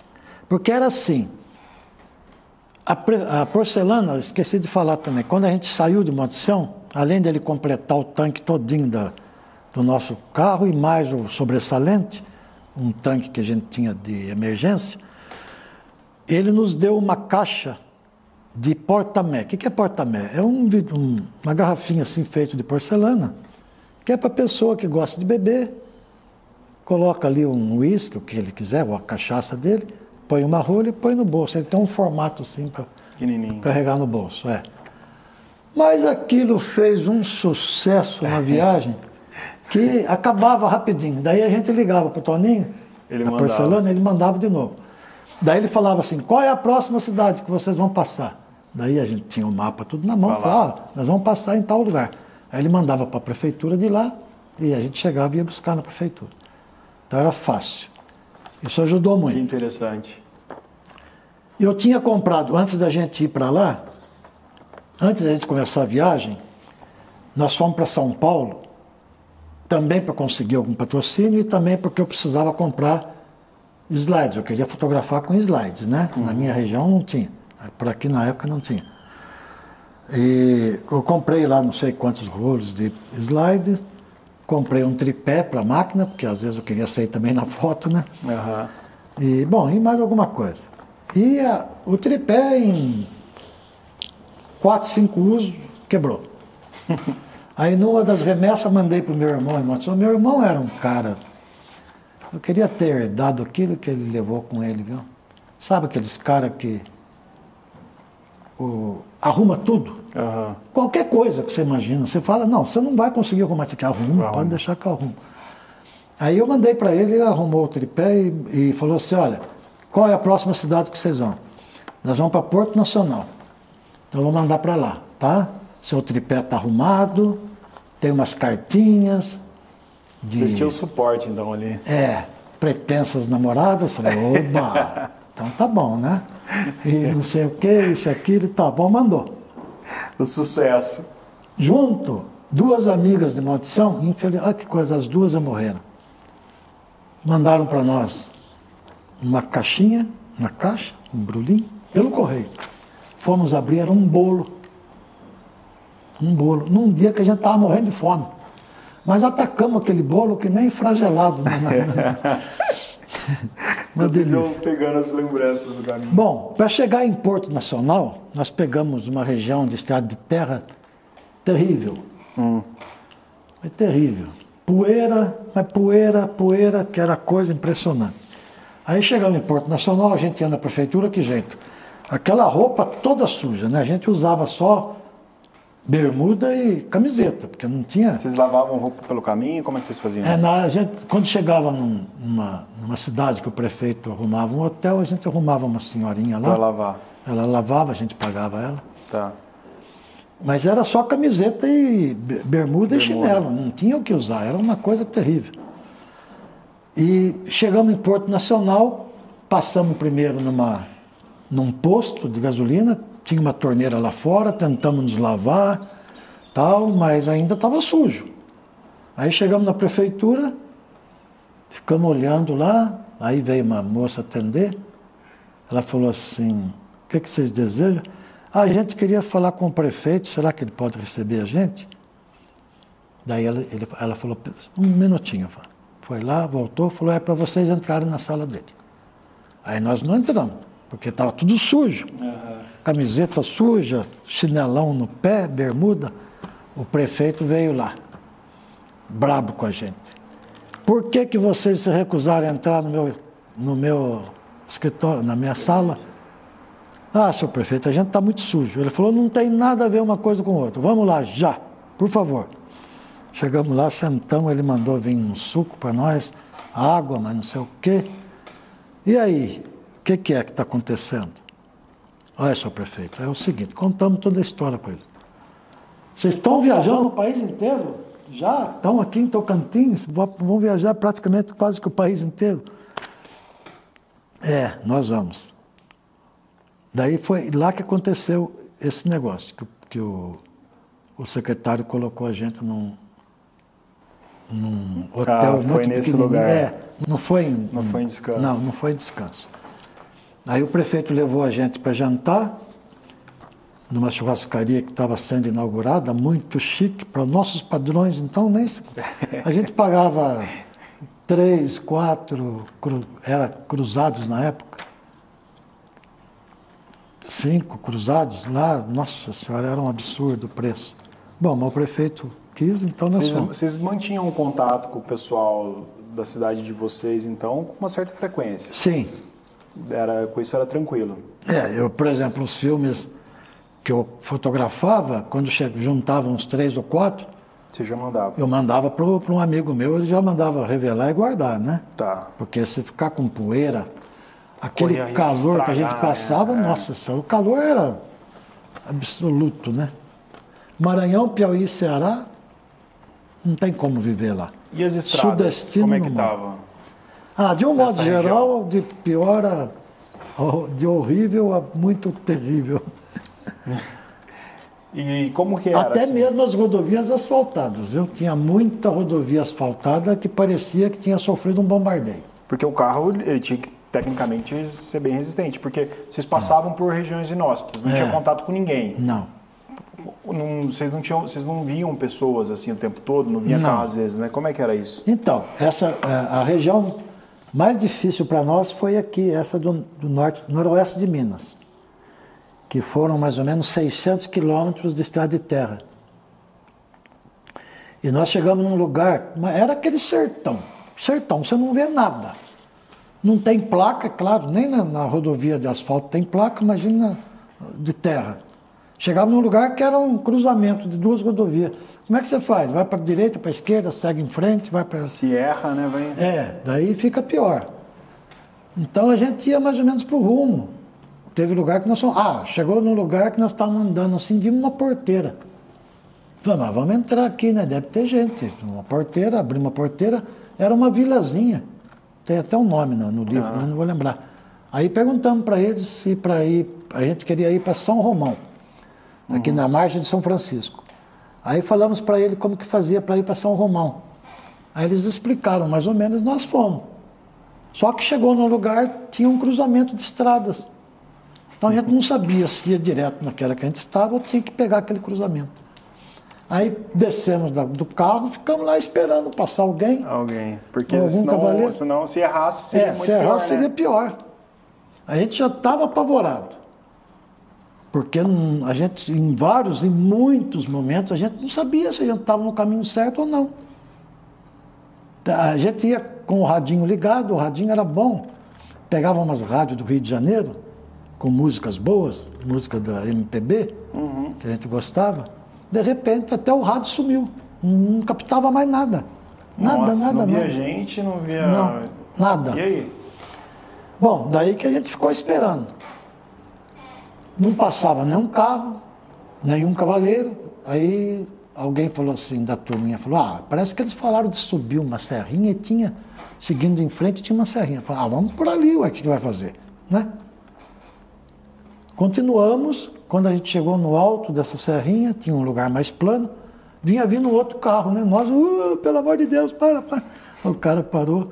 Aí nós perguntamos, a gente só queria saber se é por aqui mesmo que vai para São Romão. Ele falou, é isso mesmo, só seguir em frente mais alguns quilômetros, vocês estão lá. E como que era ficar trancado no carro, vocês três, jovens, rolava briga, rolava discussão? Então, houve muito problema sim. Tinha alguém com personalidade mais forte? Zé Alexandre, principalmente. Não estou colocando a culpa nele, mesmo porque... Bom, como você é o único que está vivo, você pode falar. Não, mas então, é o seguinte, eu realmente, na época, eu fiquei muito chateado, porque toda briga que ele arrumava era comigo. Com o Ronaldo, não. E o Ronaldo, como ele via, o Ronaldo ficava do meu lado. Mas virava e mexia, ele se enroscava comigo. Eu falava, mas o que está acontecendo? O que eu fiz de errado? Fala para mim. E não adiantava. Mas era uma irritação que rolava? Ele era muito exigente, sabe? O Zé Alexandre, ele lia muito, ele leu uma biblioteca inteira. A casa dele tinha uma biblioteca fantástica, dos melhores livros que você pode imaginar, ele lia tudo. E ele falava muito que essas expedições que aconteceram pelo mundo inteiro, sempre houve esses problemas entre as pessoas, sim, porque chega num ponto que começa a haver conflito mesmo. Mas eu falei, mas não tem motivo nenhum para a gente brigar, a gente está tão bem, nós três, né? Por que... teve momentos que foi até sério, sabe? Dele falar de abandonar a expedição. Eu falei, tá bom, então você faz o seguinte, a próxima cidade que nós parar, você pega um ônibus e volta para Monte Sião, porque eu com o Ronaldo vamos continuar a viagem. Porque a nossa proposta em Monte Sião foi fazer a viagem inteira. Completar. Se você não quer, fica fora. Mas você vai voltar de ônibus. A caminhonete vai ficar com a gente. Daí ele afinou, né? Aí depois vocês faziam as pazes. Depois passava. Aí um dia também ele ficou bravo porque nós fomos numa churrascaria que um amigo nosso convidou. Um senhor lá em... não vou lembrar a cidade agora, também não tem importância. Era uma churrascaria muito chique, tinha show ao vivo, tudo. Ele convidou a gente para ir. Falou, não, mas nós não temos dinheiro, você vai desculpar. Ele falou, não, pode deixar que eu pago. Chegamos lá, o Zé Alexandre ficou brabo, porque onde se viu ir numa churrascaria, pagar um preço daquele, enquanto tinha milhares de pessoas morrendo de fome. Aí nós falamos, e o que nós podemos fazer? Por causa disso, nós não vamos vir numa churrascaria, nós não somos nem nós que estamos pagando, é o cara que está pagando. Daí ele ficou bravo e foi embora, não quis jantar. Azar é dele. Tinha uma consciência nele. Ele tinha essas coisas assim, sabe? Eu sei que... Quem que era mais politizado lá? Tinha alguém mais? O Zé Alexandre era mais politizado. O Zé Alexandre era o... Nessa área ele era o mais importante. Talvez se cada um tivesse escrito um livro igual foi, vocês planejaram, acabou sendo só você, talvez o livro dele fosse com um enfoque mais político. Sim, não, o dele ia ser, da primeira letra à última letra político, você pode ter certeza disso. Ele era, é o que eu falei para você, se ele não tivesse morrido naquela situação, ele teria morrido sob o Bolsonaro. Ou ele ia em Brasília pegar o homem no tapa, ou matar o homem, ou ele morria. Tem umas passagens interessantes no livro. Ele não poderia aceitar nunca na vida estar submetido a um sujeito desse tipo aí, dessa estirpe. Porque eu acho que isso que você está falando, né, do governo atual, que de fato execravam em todos os níveis. Em todos os níveis, em tudo. E eu acho que quando você faz uma viagem dessa, que vocês fizeram pelo interior do Brasil, acompanhando o movimento político da época, é impossível não ficar politizado, né? É impossível você voltar normal. Não tem jeito. Quando vocês voltaram em 89, não volta a mesma pessoa. Não. Porque vocês conhecem coisas que ninguém conhece, vocês vão ver coisas que ninguém viu. Por mais que você esteja no sertão nordestino, as pessoas do sertão nordestino muitas vezes não vão conhecer o interior do Rio Grande do Sul. Pois é, exatamente. Não vão conhecer o interior do Mato Grosso. Exatamente. E vocês circularam sobre tudo. Como que é isso dentro da cabeça de vocês, assim? Então, isso mexeu muito com a gente mesmo, mexeu mesmo. Foi um período de adaptação na volta, né? Queira ou não, com toda aquela dificuldade, a gente já estava acostumado, cada dia está num lugar diferente. De repente você está todo dia no mesmo lugar, né? Foi muito difícil. Foi uma superação que teve que ser bem trabalhada. Agora, eu queria abrir um parênteses nessa questão, que é muito importante, porque preciso lembrar que nessa época que eu fui viajar, eu já dava aula em Monte Sião, né, no ginásio de geografia.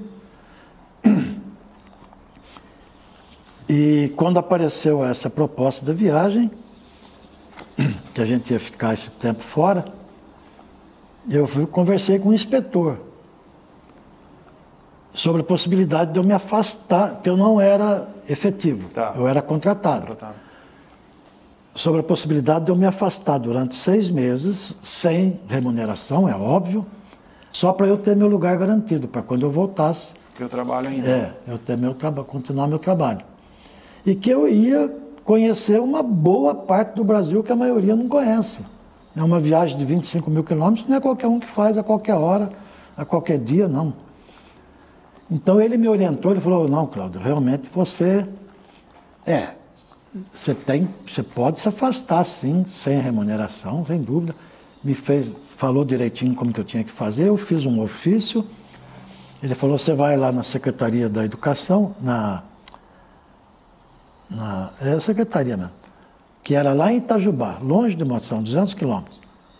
Peguei meu carro na época, fui com a camiseta da expedição, com o mapa da expedição, com tudo que tinha da expedição. Cheguei lá e apresentei para eles. Não houve o menor interesse dentro de uma Secretaria da Educação, o menor interesse sobre a minha viagem, o que eu ia fazer, o que simplesmente falaram, não tem jeito, não pode, acabou. Isso. Eu virei para eles e falei assim, e vocês acham que com isso que vocês estão falando eu não vou viajar? Amanhã mesmo a minha carta de demissão vai estar em cima da mesa da diretora. Eu vou de qualquer jeito. Imagina tem agora. Lugar para voltar ou não tem? Eu falei, gente, eu sou professor de geografia, estou indo viajar, conhecer o país. O que eu vou ganhar com isso? Muito mais informação que eu vou passar para vai lá. O Estado tinha que ser o maior apoio. Maior apoio. Não, mas para você ver o que é o país, né? O maior apoio. Então, é um absurdo, não tem...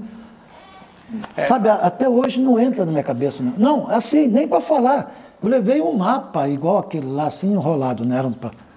Mas não tiveram mas nem a curiosidade de falar onde você vai, o que você vai fazer. Às vezes nem sabia, né? Não tenho a menor ideia de nada. Quando você faz uma experiência de vida, né? Você falou que vocês saíram da caverna, quando vocês voltaram, daí você falou, nossa, a gente quer continuar, a gente quer sentir essa adrenalina de novo. São momentos diferentes, mas o que eu particularmente, né, enquanto escritor também, eu gosto muito do povo, eu gosto muito de ver gente, de entender cotidianos. Né? Não rotina, porque rotina é tediosa, mas o cotidiano humano, né? Isso, com certeza, vocês tiveram uma experiência de entender como que é o olhar de uma criança no sul, como que é o olhar de uma criança no centro-oeste, no norte, nordeste. Como que era o povo, Cláudio? No sul é assim, um pouco mais elevado, né? A situação, a condição. Condição social, né? Agora, no Nordeste naquela época, na década de 80 ainda? Era triste, era triste. Dava vontade de chorar, de ver, né? Eu tenho umas fotos bem significativas, acho que está lá no pendrive naquela... Vocês viram de perto miséria humana, Miséria. fome Nossa, humana? Nossa Senhora, nossa, era uma coisa... É terrível, terrível. Agora, por outro lado, a bondade desse povo, né? Sem conhecer a gente, sem saber se a gente é bandido ou não é bandido, mas, assim, uma coisa... A gente ia pedir informação, abria a porta da casa para a gente, mandava entrar, sabe? Não, era só para saber se por aqui vai para tal lugar, né? A pessoa fazia questão de conversar com a gente. Vocês se sentiam impotentes, às vezes, assim, tendo contato com a miséria e não podendo fazer nada? Nossa, isso era terrível, isso chocava muito, martirizava muito a gente. É muito doído, sabe? Vocês encontraram ex-combatentes também no Nordeste, no Centro-Oeste? Parece-me que na Bahia, deixa eu ver. Porque no começo é tudo... Aliás, a coluna ela foi enfraquecendo, né? A gente sabe disso, né? Foi. Até o próprio Luiz Carlos Prestes falava que um dos motivos que levou ao fim da coluna foi justamente a falta de consciência política dos próprios militantes ali. Foi só no Piauí que eles conseguiram. Foram muitas mortes, né? Para ignorar, né? Foram mais ou menos 600 mortos, né? Pessoas morrendo por uma causa, né? Então, claro que teria que ter um impacto, um envolvimento muito forte. Mas que ter. As pessoas que ou combateram ou que presenciaram a coluna no Norte, Nordeste, no Centro-Oeste, elas tinham a mesma impressão do Sudeste, do Sul, sobre a coluna? O discurso era parecido? Então, Tadeu, é o que eu te falei, muitas vezes eu não via... O que eles falavam? Porque eles estavam sendo entrevistados, né? E eu fazia foto e ia procurar outra coisa para fotografar, sabe? Então, muitas vezes eu não via. Até uma época, quando eu ainda tinha a mídia para fazer funcionar as fitas, eu cheguei a ouvir alguma coisa, mas já faz um tempo eu não gravei bem na cabeça, não. Esse material tem todo gravado, né? Tem gravado, Aqui eu achei curioso também no carro, que eu acho muito divertido até, que vocês às vezes viajavam em cima do carro, né? Foi a partir do bagageiro, né? No Tocantins, aqui no Tocantins. Vocês decidiram... Porque até fui eu que descobri sem querer, né? Nesse dia o Ronaldo estava dirigindo, eu estava na frente com o Ronaldo e o Zé Alexandre atrás. E era uma poeira, ela puxava uma poeira para dentro dela que era uma coisa terrível. E eu não estava aguentando mais, aí eu tirei meio corpo, sentei na janela do carro, segurei no bagageiro, né? Ele estava andando devagar mesmo, porque a gente não tinha pressa, apesar do cronograma. Da distância, mas a gente tinha 6 meses, né? Então não tinha pressa. Então eu fiquei sentado ali e de repente eu lembrei dos pneus lá em cima, daí eu fui saindo devagarzinho, pisei na janela, apoiei na janela e fiquei lá no pneu. Daqui a pouco o Alexandre veio atrás, né? Ocupou o outro pneu e assim nós começamos a viajar na estrada de terra. No asfalto não pode, né? Asfalto seria proibido. Vocês iam em cima do carro mesmo, tomando a poeira e vendo a natureza. Só que daí... Ficava com menos tédio, né? A poeira dissipava mais rápido, né? Porque a gente estava ao ar livre, né? Agora dentro do carro ia juntando aquela poeira assim. E vocês tinham problema de ordem mecânica no carro? Estragava, furava o pneu? Tivemos o primeiro problema que nós tivemos foi exatamente aqui nessa região de Minas. Do noroeste de Minas. A gente estava numa estrada, né, muito pó, que formava aquela coluna de pó atrás, que era impressionante. De repente, o carro deu uma sacolejada, bateu em alguma coisa, devia ter algum buraco, alguma coisa, morreu o motor. Daí desce os 3 analfabetos em mecânica, né? Ficamos lá conversando, pitando um cigarrinho, alguma coisa. De repente, vem aquela coluna de poeira lá na frente. Vem vindo o carro, gente, vamos ficar. Ufa. Vamos ficar aqui, ficamos tudo na margem da rodovia. Aí veio um carro, com umas varas de pescar em cima. A gente deu sinal, parou. Aí tinha uma senhora aqui de passageiro e No que ele parou, eu já enfiei a cabeça dentro do carro, falei, bom dia, boa tarde, acho que era boa tarde. Boa tarde, por favor. Nosso carro está com problema, o senhor conhece mecânica? Aí a senhora que estava do lado dele olhou para mim e falou assim, é o maior mecânico que tem em Brasília, é ele. Olha só, era um mecânico? Era mecânico. Que sorte. O cara desceu, foi lá, era a bobina lá, sei lá, um negócio lá, deu uma limpadinha lá, tirou, deu uma limpadinha, colocou, pode dar a partida. Deu a partida, agradecendo, fomos embora. E atolaram muito também? Hein? Atolaram também muito? No barro até que não pegamos assim barro daqueles bem profundo, não. Areia. Mas assim, sujava muito o carro, né? Nossa, ficava um inferno. E quando vocês foram voltando, psicologicamente vocês estavam mais cansados também? Ah, cansa. A empolgação de ida foi cansa, porque não deixa de cansar, no momento, né? que vocês falaram não, assim, você acredita que vamos voltar. Teve até um momento de insatisfação, assim, de não querer... eu teve um dia que eu não estava contente mais, eu queria ir embora, queria voltar para casa. Se o pessoal falasse de voltar, acho que eu voltava. Você voltava. Mas passou rápido também. Foi bom isso, de ter 3 pessoas também por conta disso, né? Por causa disso, porque senão... Né? Você, como fotógrafo, os seus olhares, quando chegavam num lugar novo, eram diferentes, né? Você buscava coisas diferentes. Eu gostava, Você procurava fotografar mais o quê? Como que era isso? Eu fotografei muito pessoas também, o Ganso, também o Ronaldo, fotografou bastante pessoas. E as coisas assim que a gente não via normalmente. Vocês né? catalogaram tudo certinho isso? Ela é todo catalogado, esse material? Infelizmente o Ronaldo, eu fiquei com as fotos dele, ele não marcava onde que era, não marcava o nome da pessoa. Era mais foto solta. Foto que ficou... Mas já é o registro, né? Porque não deixa de ser um registro. Vocês passaram, o tempo que vocês... Então, e outra coisa que eu queria lembrar é que naquele lugar que nós passamos, que tinha aquelas águas jorrando, quando nós chegamos aqui um pouquinho antes daquele lugar, não foi em Canto do Buriti, não, foi em Bom Jesus. Estava começando a entardecer, né? Eu falei, gente, vamos parar, vamos dormir, amanhã a gente continua a viagem, a gente vai passar naquele lugar lá, que tem as águas dançantes, não podemos perder.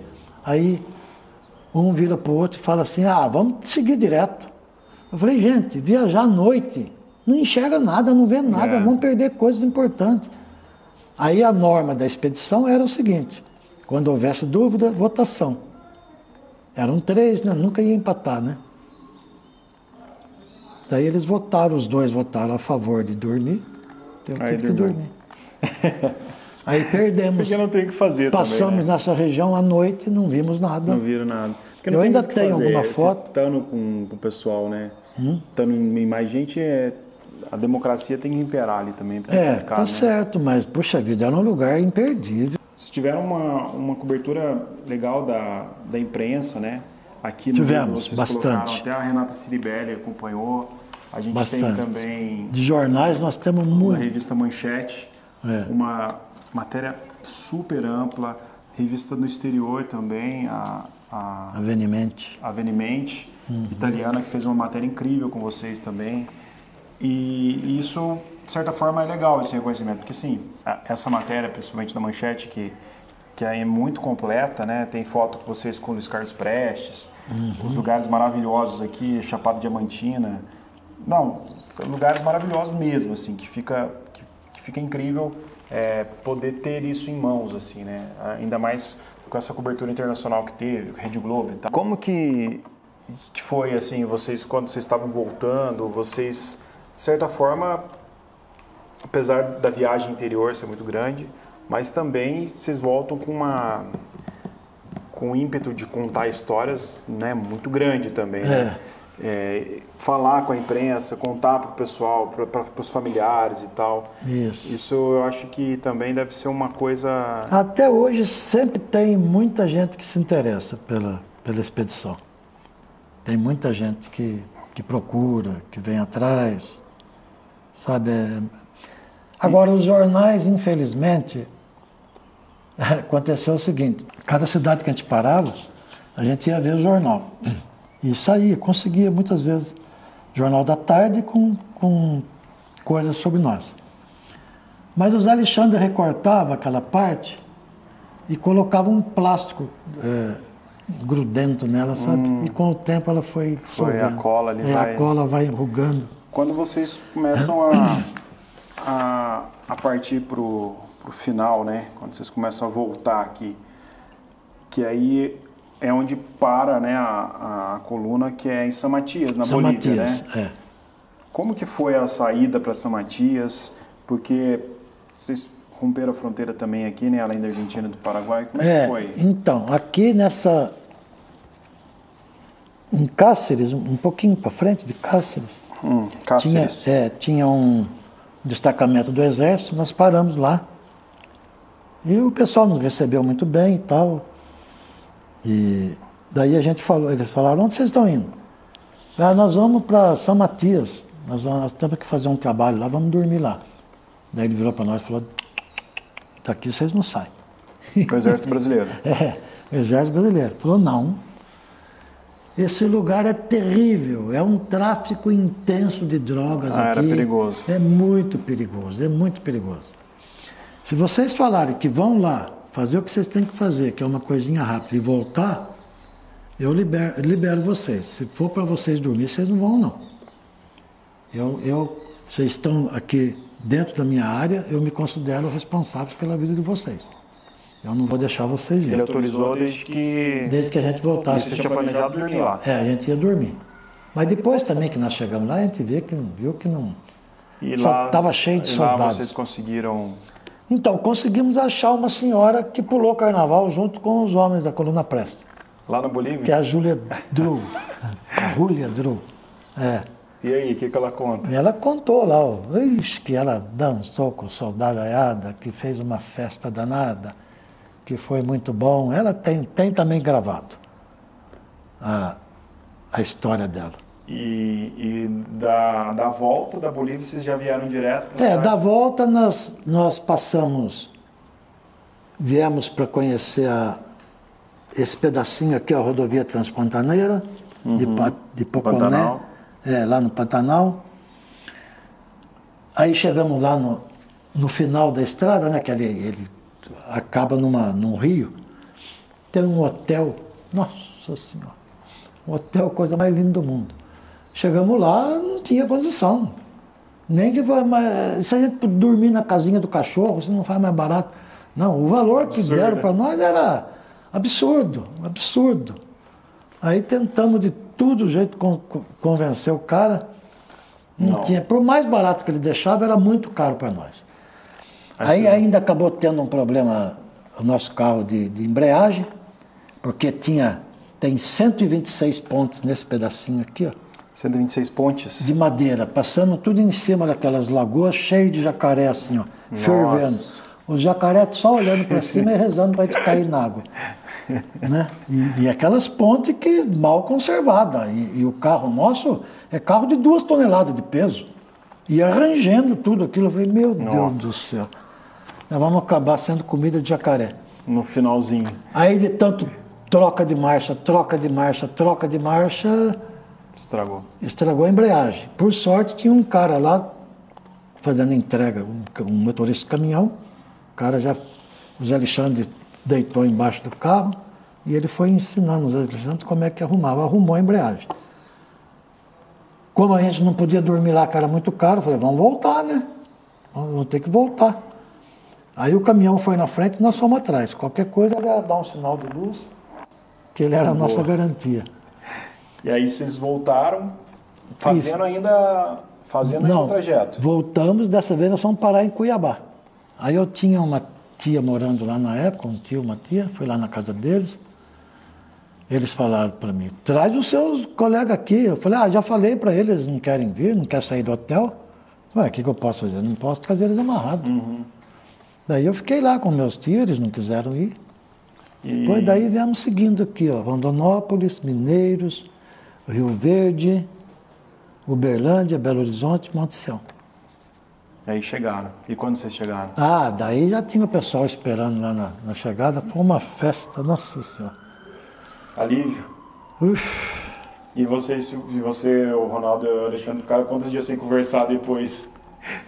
Não, conversamos sim. O problema não estava enjoado, não, de olhar na cara do outro? Não estava. O problema do Zé Alexandre eu descobri depois, que ele morreu, infelizmente. Ele nunca comentou nada com a gente. Uhum. Mas quando ele morreu, eu estava escrevendo o livro. Né? Aí um dia eu fui conversar com o irmão dele, falei, o irmão dele e a irmã dele. A irmã dele hoje está na Itália, já há muito tempo. Mas na época estava em Montição. Falei, olha, eu queria saber se eu posso utilizar o diário do Zé Alexandre, que eu sei que é um diário pessoal, mas eu não vou falar nada da questão pessoal dele. Eu só quero saber de algum detalhe que às vezes escapou de mim, ele tem anotado, qualquer coisa assim. Ah, pode levar, Cláudio, imagine, fique à vontade. Nesse diário é que eu descobri que ele reclamava todo dia de uma dor muito intensa no fígado, não sei. Ele fala até o nome da doença, porque ele era médico, ele sabia, fala assim. Mas não falava para vocês? Não, e ele não falava para nós. Então ele andava muito irritado. Então era isso que ele brigava comigo. Muita dor. É. E eu até, lógico, eu perdoei ele, claro, né? Não, e até porque ele mesmo, quando a gente voltou, pazes, né? todo sábado a gente ia na praça de Montição tomar cerveja. Ele passava em casa, a gente ia lá. E numa dessas ele falou para mim, Cláudio, você desculpa, viu? E o que fica dessa aventura da sua vida hoje? O que você mais sente orgulho? Bom, o maior orgulho foi enfrentar essa viagem e fazer isso, porque tem muita gente que, se você pensar que era um carro que consumiu 4.940 litros de combustível, tá? Enfrentar lugares que a maioria dos lugares nunca tinha passado na vida. Um carro sem tração, né?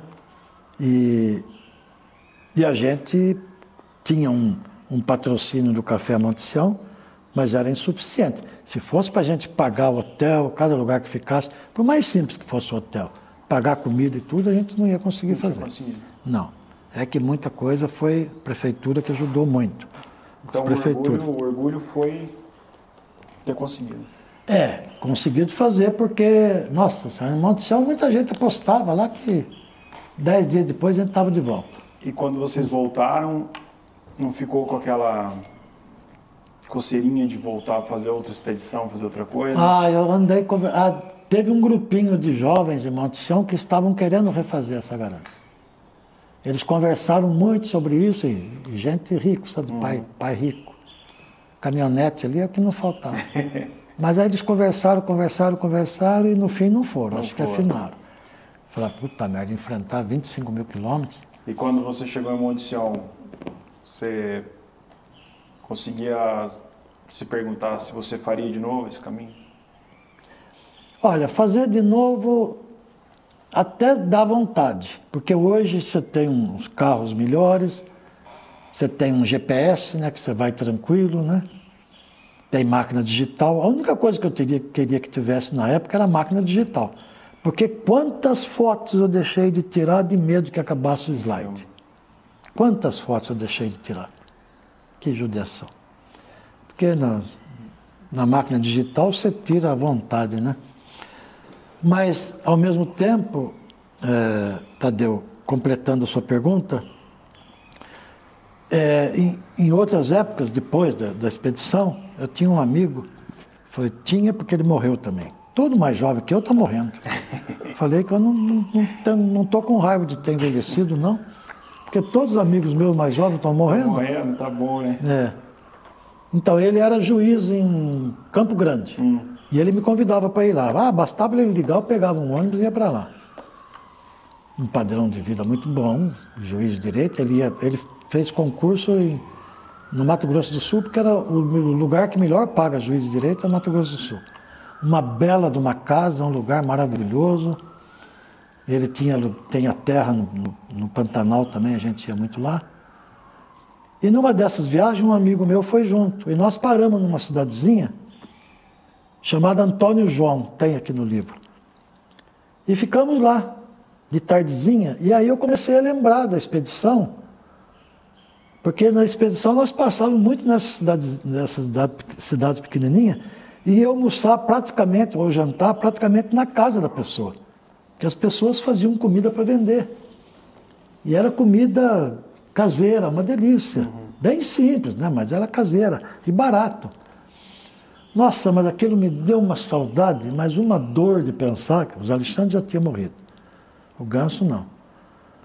Mas eu falei assim, eu não faria uma viagem para passar nesses lugares de novo. Porque eu nunca mais vou ver como era. Aliás, vai estar tudo diferente, né?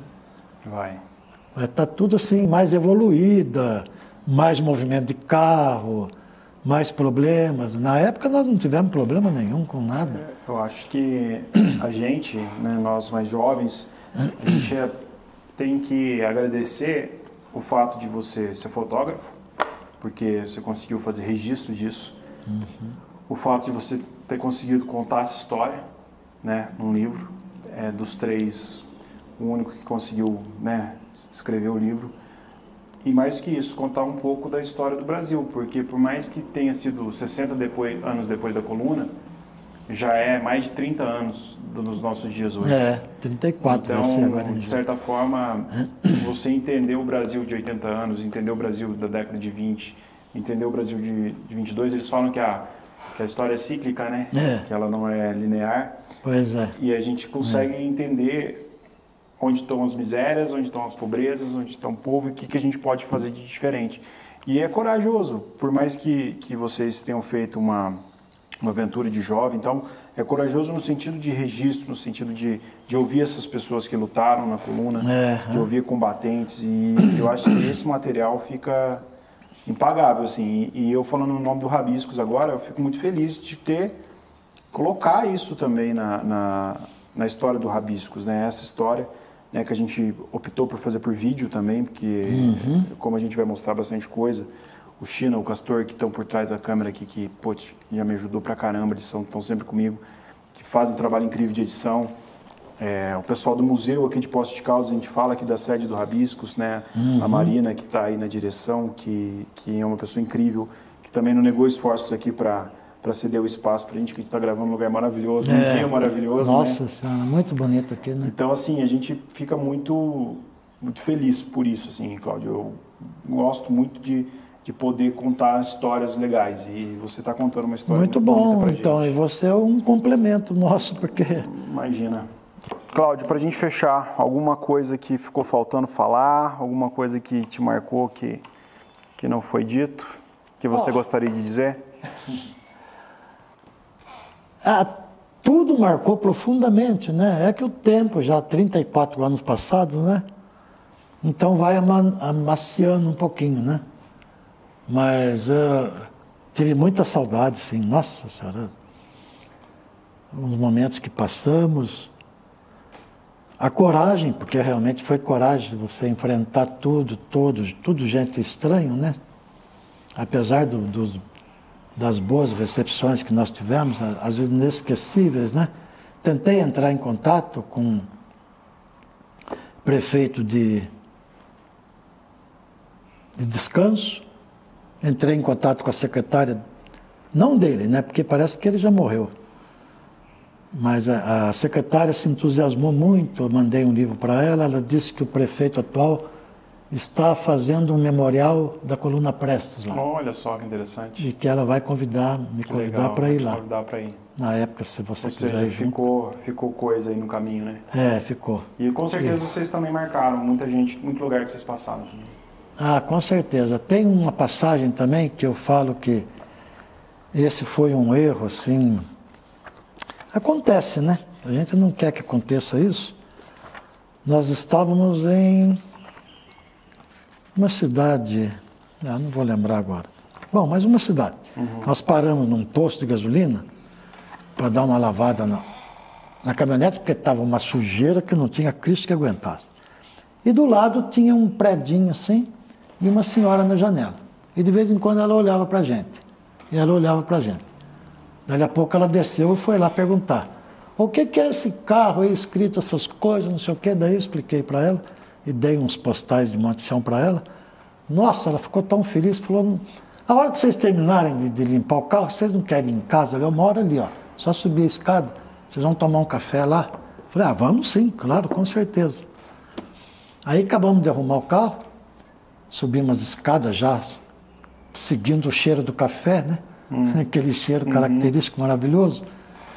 Chegamos lá, cara, ela estava na mesa da cozinha, uma baita de uma mesa, cheio de quitutes, de doce, disso, daquilo, de pão, de leite, de suco, e as filhas dela sentadas lá, 3 moças bonitas.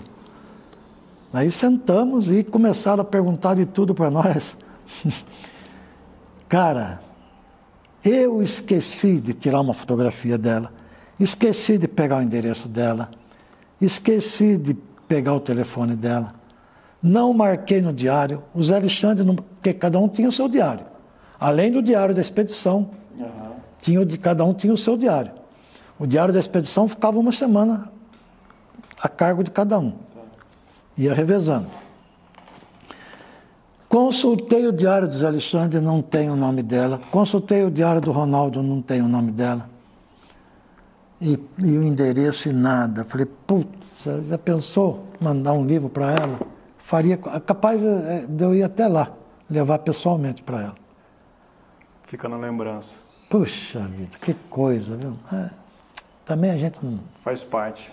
Faz parte. Cláudio, não dá para ser obrigado. Tudo perfeito, né? Obrigado pelo papo. Imagina, eu que agradeço demais. Muito feliz. Agradeço a você, aos dois aí Chino, Castor, estão com a gente aí. Os dois da técnica. 2 da técnica. Parceiro de longas datas. Pessoal de casa, valeu. E é isso. A gente volta semana que vem. Espero que a gente volte também com mais edições especiais. Valeu a todos. Abraço.